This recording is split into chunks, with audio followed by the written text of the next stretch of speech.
In this lesson, I want to show you how you can bring Google Map API into your web project. So just looking at this, we can sign up for Google Maps over at developer.google/maps, and you can sign up here to get your Map API key.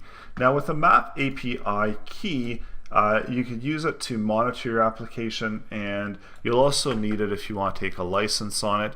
But if you don't include it, then you can also use the Google Map, but it's always better to register and set your application up with the Google Map.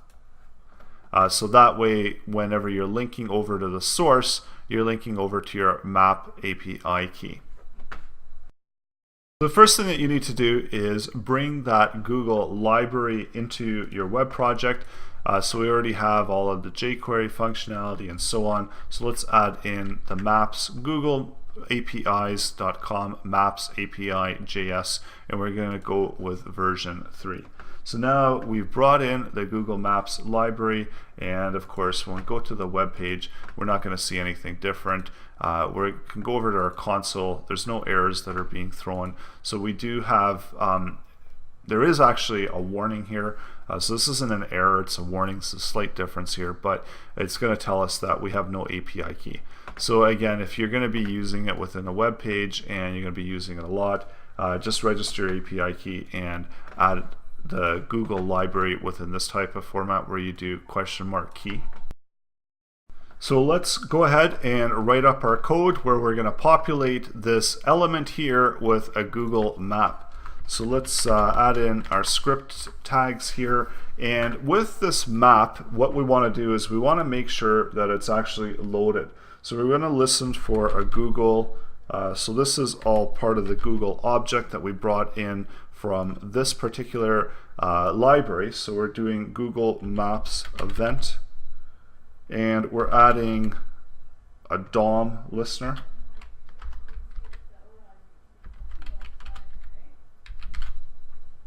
And we're listening on the window object.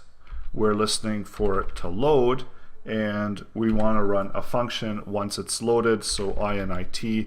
So typically we use function name init once it's initialized, so just stick with that. And then we need to set up that function that's going to fire off when this particular event gets triggered. So this is the init function, and so this is going to initiate and create the map content.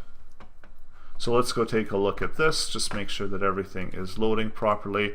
I usually like to check to see if I'm getting console errors.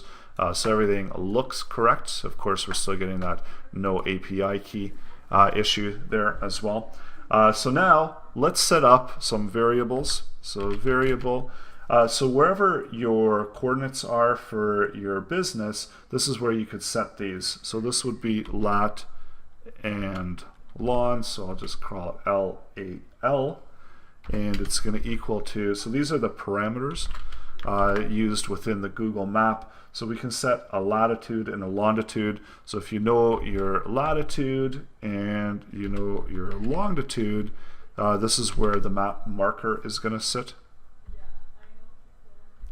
So it's going to sit at maybe 108. I'm actually not sure where this is going to end up, but we'll just give it a shot with a latitude and a longitude of 108.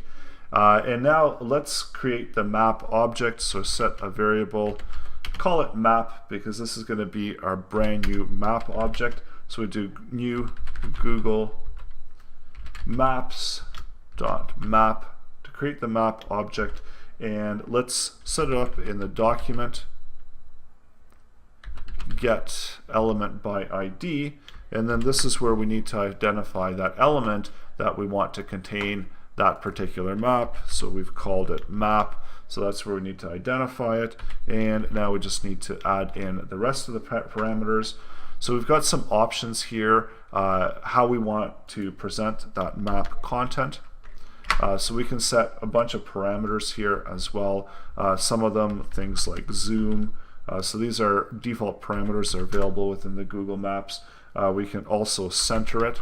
So we want to center that map on these coordinates. So I'm taking the coordinates LAL, and that's where we're going to set those, the center of the map. You could also bring those in as well and just create it as an object there. Go out to the web page, refresh it, and we'll take a look at that and see what this looks like. So there's one other additional thing that we do need to set, and we need to set some styling for this particular map element. So right now we've got our map element there. And let's go up to where we're setting our styling. We're going to locate that map element and add some styling to it. So what you want to do, typically you want to set a width for it. So set width of it to 400 pixels or whatever makes sense for it for your website design. So height 400 pixels. And maybe we could even do something like a background color if we want, of course. We could also do it by percentage as well. So again, whatever makes sense. And typically if it's a responsive site, you might want to do it within percentages. So this is a background color, and this is in case the map doesn't load. So just do a gray color. So now whenever we go out to our web page, let's refresh it and see where our map ends up. So now we've got this map object here. We've got some styling applied to it. And there we go. So now we've centered our map. So it looks like we're ending up somewhere in China. So maybe let's do, instead of a map 400, let's do 100%, or we could center it. I'm actually going to get rid of the width, and I think the only one that you do need is height. So let's give it a height of 200 pixels, and now let's go back out and take a quick look at that and see what this ends up.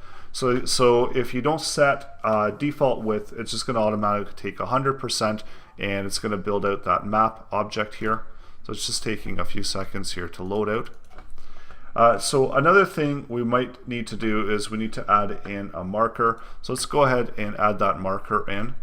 So going back down to here where we were setting up our original source code, we've got our map that we've set up, and now let's do the marker object.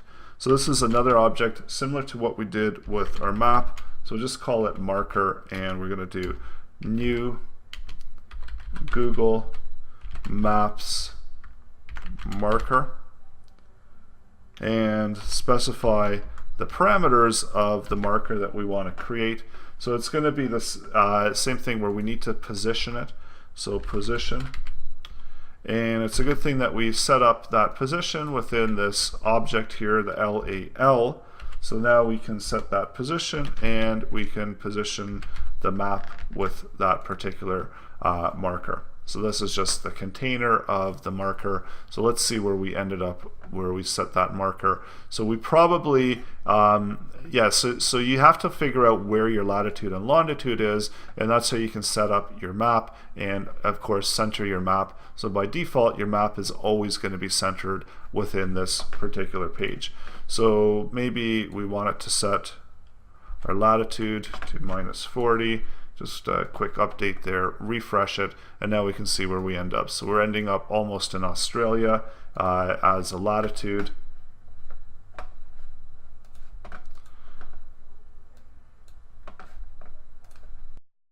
And of course, we can update the longitude as well. And again, this is just all random here. I'm actually not sure where I'm ending up with this map, but it is kind of fun to play around and see where you end up with latitude and longitude. And I'm going to take one more try at this. I'm copying what they had within the Google parameters there for latitude and longitude. So one more shot at it. And of course, we can change all of these parameters, the zoom level, and so on. So in this case, we're ending up in Australia, and the zoom level was 5 in that case as well. So in the next lesson, we're going to finish off this project. I'm going to show you how you can make some additional pages really easily at this point now, now that you've set up your basic template for Bootstrap. Add in your other maybe 2 pages that you have in your website, update some of this content, and so on. So that's coming up in the next section.